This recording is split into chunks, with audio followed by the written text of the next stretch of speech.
امریکہ اس وقت cease fire چاہتا ہے، لیکن وہ اس سیز فائر کو اس وقت کی پوزیشن پہ نہیں چاہتا کہ پرابلی خار گائے لینڈ کو قبضہ کرے گا امریکہ، تاکہ اس کی ایل جو ہے اس کو اپنے کنٹرول میں لے جائے۔ ٹیبل پہ بیٹھنے سے پہلے وہ ایران کے ہاتھ سے وہ ترک کا پتہ لے لے کہ دیکھو میں نے اپنا ہرمز کھول دی ہے۔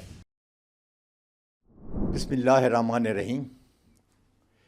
اس وقت ایران امریکہ کی جنگ کی سیز فائر کی باتیں ہو رہی ہیں۔ ڈونالڈ ٹرمپ نے 5 دن کے جو وقفہ دیا تھا کہ اس دوران ایران کے جو میجر پاور سٹیشن ہیں ان پہ اٹیک نہیں کیا جائے گا، اس کو اس نے 10 دن مزید بڑھا دیا ہے تاکہ کوئی کنکلوڈنگ اینڈ نکل سکے۔ میں یہ سمجھتا ہوں اس پہ کوئی شک نہیں، امریکہ اس وقت سیز فائر چاہتا ہے، لیکن وہ اس سیز فائر کو اس وقت کی پوزیشن پہ نہیں چاہتا۔ اس نے سیز فائر کی میز تو سجانی شروع کر دی ہے، لیکن جب تک سیز فائر کی بات چیت شروع ہوگی یا اینڈ تک پہنچیں گے، اس وقت تک امریکہ یہ چاہے گا کہ وہ میکسیمل پوزیشن میں ہو، وہ پوزیشن آف اسٹرینتھ پہ بات کر رہا ہو۔ اس وقت for all the purpose of debate Iran اپنی ہائیسٹ پوزیشن آف اسٹرینتھ پہ بیٹھا ہوا ہے، کیونکہ اس کے پاس اسٹریٹجک اچیومنٹ ہے اور کنٹرول ہے۔ وہ کنٹرول کس کا ہے؟ وہ ابنائے ہرمز کا ہے۔ وہ کنٹرول کس کا ہے کہ اس نے یہ لوکل وار کو اس نے انٹرنیشنل اکنامک وار بنا دیا ہے۔ اس وقت جنگ کی ہیٹ کے علاوہ جو امریکہ ہیٹ محسوس کر رہا ہے وہ ایک طرف مشرق وسطیٰ کے ممالک کی ہے، کیونکہ وہ ان کا صبر جواب دیتا جا رہا ہے۔ وہ مزید تباہی اپنے علاقے میں آئل اینڈ گیس کی، سول انفراسٹرکچر کی، بزنس انفراسٹرکچر کی نہیں دیکھ سکتے، برداشت نہیں کر پاتے۔ اس لیے وہ امریکہ کو پش کر رہے ہیں کہ آپ کنکلوژن کی طرف جائیں۔ دوسرا، ابنائے ہرمز کے بند ہونے سے جو آئل بلاکیج ہوئی ہے، اس آئل بلاکیج سے پوری دنیا کو اس کا پریشر مل رہا ہے۔ پوری دنیا جو ہے اس پرائس ہائیک کی وجہ سے ان کا جو اکنامک ہے وہ انتہائی ریسیشن کا شکار ہے۔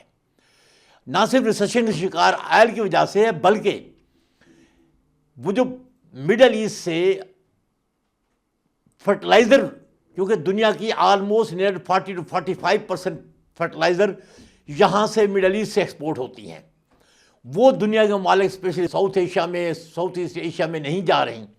رزلٹ یہ ہے کہ ان کی آنے والی فصلیں جو ہیں وہ ابھی سے ہی انتہائی خطرے کا شکار ہو رہی ہیں، جس سے لگتا یہ ہے کہ انٹرنیشنل جو فوڈ سیکورٹی ہے وہ متاثر ہوگی بہت زیادہ۔ تو یہ وہ مسائل ہیں جن کی وجہ سے امریکہ چاہتا ہے کہ سیز فائر ہو جائے، لیکن اس پوزیشن میں اگر سیز فائر پہ جاتا ہے تو امریکہ کے ہاتھ میں کچھ نہیں ہے۔ امریکہ کے ہاتھ میں کوئی گین نہیں ہے۔ تباہی تو کی ہے اس نے، وہ تباہی برداشت کر لی انہوں نے۔ شروع میں یاد ہوگا میں نے کہا تھا کہ ایران جو ہے شروع میں سروائیول کی جنگ لڑے گا، پھر اس کی ڈیفینسو اسٹریٹجی ہوگی، پھر اس کی افینسو اسٹریٹجی کی طرف جائے گی۔ عید تک ایران نے ٹٹ فار ٹیٹ یا ریسپروکل فائرنگ اور انگیجمنٹ کی ہے۔ جب وہ میزائل فائر کرتے تھے اسرائیل یا امریکہ اس کے کسی پیٹرول پمپ پہ، اس کے کسی اور انفراسٹرکچر پہ، اس کے جواب میں اسے ڈبل میزائل جو ہے وہ ایران فائر کرتا تھا امریکہ پہ، اسرائیل پہ، اور مڈل ایسٹ کی ان جگہوں پر جہاں پہ ہٹ ہونے کے بعد اس کی تکلیف امریکہ کو محسوس ہو۔ لیکن عید کے بعد ایران کے میزائل کی رینج بھی بڑھ گئی ہے، اس کی ایکوریسی اور لیتھل نس جو ہے وہ بڑھ چکی ہے، اور ساتھ ہی اس کی فریکوینسی آف فائرنگ جو ہے انگیجمنٹ وہ کئی گنا بڑھ چکی ہے۔ اب ایران جو ہے اس وقت وہ ریسپروکل فائرنگ نہیں کر رہا، بلکہ وہ کنٹینیوس فائرنگ کر رہا ہے۔ وہ یہ نہیں انتظار کر رہا کہ میرے پاس اسرائیل کا میزائل آئے گا، جب امریکہ کا آئے گا تو جواب دوں گا۔ نو، ایران ٹارگٹ کر رہا ہے۔ کیوں؟ ایران بھی چاہتا ہے کہ سیز فائر سے پہلے جو فائنل ہوتی ہے میں میکسیمم ڈیمیجنگ ایفیکٹ جو ہے وہ کر دوں۔ وہ امریکن کے شپ ہیں، اس کا ایئرکرافٹ کیریئر ہیں، اس کا امیج ہے، اور اسپیشلی اسرائیل کا انفراسٹرکچر ہے، اس کے نیوکلیر سائٹس ہیں، اس کی جو ہے نا وہ آئل ریفائنری ہیں، اس کا دوسری موساد کا ہیڈ کوارٹر ہے، جو بھی ہیں وہ ان کو میکسیمم ڈیمیج کرنا چاہتا ہے، کیونکہ وار کے بعد وہ کہہ سکے میرے پاس پاور ٹو ہرٹ اسرائیل زیادہ ہے، کیونکہ یہ پاور ٹو ہرٹ جو ہے وہاں پر ڈیمانسٹریٹ ٹیبل پہ کرنی ہے کہ یہ دیکھو میں یہ کر رہا ہوں اور میں یہ کر سکتا ہوں. اسی لیے امریکہ بھی اسی دوران اپنے 182 جو اس کا ایئر بورڈ ڈویژن ہے اس کا ایک کمبیٹ گروپ بھجوا رہا ہے، کوئی 8,000 کے قریب ٹروپس کا. اس تقریباً مڈل ایسٹ میں میرے خیال میں آج یا کل پہنچ گیا یا پہنچنے والا ہے. ساتھ ہی اس نے 2 اور جو اس کے میرین فورسز ہیں ان کو بھی اس نے بھجوایا ہے، وہ بھی تقریباً 3,000 کے قریب ہیں. 10,000 سے 11,000 کے قریب یہ میرین اور کمانڈو فورسز جو ہیں ایران امریکہ کی یہ پہنچ رہی ہیں خلیج میں، اور بظاہر جو لگ رہا ہے وہ کسی جزیرے پہ حملہ کرنے والے ہیں، اس کو ٹیک اوور کرنے والے ہیں تاکہ وہ بیچ ہیڈ بنائیں اور اس پہ کنٹرول کر سکیں.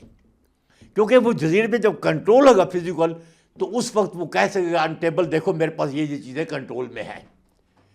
سو دا اسٹیج ہیز کم جب امریکہ جو ٹروپس ہیں امریکن فوٹس آن گراؤنڈ لا رہا ہے، اور یہ وہ ٹائم ہے دیکھنا ہے کہ فوٹس آن گراؤنڈ آتے ہیں تو ایران ان پہ کیا قیامت آتا ہے. جو اب تک کے سارے تجزیہ نگار ہیں وہ سمجھ رہے ہیں کہ ایران ان جزائر پہ اس کو ریسیو کرنے کے لیے فلی پریپیئرڈ اور تیار ہے. اب بہت سی جگہوں پہ تجزیے یہ ہو رہے ہیں کہ پرابلی خارگ آئی لینڈ کو قبضہ کرے گا امریکہ تاکہ اس کی ایل جو ہے اس کو اپنے کنٹرول میں لے جائے. میرے خیال میں نہیں، خارگ پہ حملہ نہیں ہوگا. کیوں؟ اس وقت خارگ پہ کنٹرول کرنا امریکہ کا ایم نہیں ہے. اس وقت امریکہ کے مین ایم ہے جس سے وہ ہرٹ ہو رہا ہے وہ ابنائے ہرمز کی بندش ہے. خارگ پہ کنٹرول کر کے وہ ابنائے ہرمز کو نہیں کھلوا پائے گا. ابنائے ہرمز کو کھلوانا ہے تو اس کے لیے 5 سے 6 جزیرے ہیں جو ابنائے ہرمز کے منہ کو بند کرتے ہیں، اور جو ٹورڈ یونائٹڈ عرب امارات سائڈ یو ای سائڈ جو ہے اس میں ابو موسیٰ آئی لینڈ ہے، اس میں 2 اور آئی لینڈ ہیں جسے تم گریٹر اور تم لیسر کہتے ہیں. یہ کھلوانے کی کوشش کرے گا تاکہ ندرن سائڈ جو ہے اس کی وہ کنٹرول ہو، صدرن سائڈ کنٹرول ہو جائے، فری ہو جائے.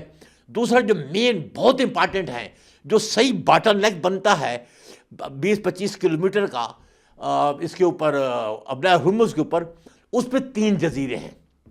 ایک جزیرہ کشم ہے، ایک لارک ہے، اور ایک جزیرہ ہرمز اٹ سیلف ہے. یہ وہ 3 جزیرے ہیں جو بالکل انٹرڈکٹ کرتے ہیں، اوور سی کرتے ہیں اور انگیج کر سکتے ہیں کسی بھی جہاز کو امیڈیٹلی. اور سنا یہ ہے کہ یہاں پر کشم میں تو نیول ہیڈ کوارٹر بھی ہے اور انڈر گراؤنڈ ان کی بڑی تنصیبات اور بڑی ڈپلائمنٹس بھی ہیں، میزلز بھی ہیں، بہت کچھ ہے. تو یہی میں کہہ رہا ہوں اگر امریکہ نے اپنا ہرمز کو کھلوانا ہے تو اس کی اسٹریٹجک ایک ہی ہے، کیونکہ وہ اسٹریٹجک فیلئر اس کا تھا کنٹینجنسی کا کہ اس نے پہلے پلان نہیں کیا تھا. اب اس کی مجبوری ہے کہ ٹیبل پہ بیٹھنے سے پہلے وہ ایران کے ہاتھ سے وہ ترک کا پتہ لے لے کہ دیکھو میں نے اپنا ہرمز کھول دی ہے، اور وہ ان جزیروں پہ کنٹرول کرنے کی کوشش کرے گا. لیکن امریکہ بھول رہا ہے ایران کے پاس ترک کا ایک اور پتہ بھی ہے، وہ ہے باب مندب کا. وہ حوثیوں نے وارننگ دینی شروع کر دی. وہاں سے بھی باب مندب بھی ایک ریڈ سی کی طرف جانے والا toward Europe and all that trade oil field جو ہے نا اس کے لیے بہت بڑا چوک پوائنٹ ہے. حوثی جو ہے وہ وہاں پر ان کو انٹرڈیو کر سکتے ہیں. اور ساتھ ہی جو ابھی تک رپورٹ ہے وہ یہ ہے کہ 3-4 جو ایسٹ اور ویسٹ کو، ساؤتھ اور نارتھ کو جو انٹرنیٹ کیبل کنیکٹ کرتی ہیں وہ ان میں سے 2 جو ہے امیڈیٹلی ایران جو ہے اپنا ہرمز میں اور دوسرا باب مندب کے علاقے میں ان کو کاٹ سکتا ہے، اپنا ہرمز میں ایزیلی کاٹ سکتی ہیں. اگر وہ کٹ جاتی ہیں تو امریکہ کا سارا بینکنگ سسٹم، امریکہ کا سارا information, G P S, everything will go for 6. کیونکہ ان کی تو آج کی اکانومی، ڈیجیٹل اکانومی ساری اسی پہ ڈیپینڈ کر رہی ہے. نہ صرف امریکہ، پوری دنیا اس کی وجہ سے اسٹینڈ اسٹل پہ آ جائے گی. اور وہ جو امریکہ پہ اس وقت اکنامک پریشر ہے اس کے ساتھ ساتھ یہ پریشر بہت بڑا پریشر ہوگا. اس لیے میں سمجھتا ہوں ایران ڈیفینیٹلی، اگر مجھے یہ چیزیں نظر آ رہی ہیں تو ایران میں تو ہائی دماغ بیٹھے ہوئے ہیں، ملٹری اسٹریٹجسٹ بیٹھے ہوئے ہیں، وہ ڈیفینیٹلی پہ سوچ رہے ہوں گے.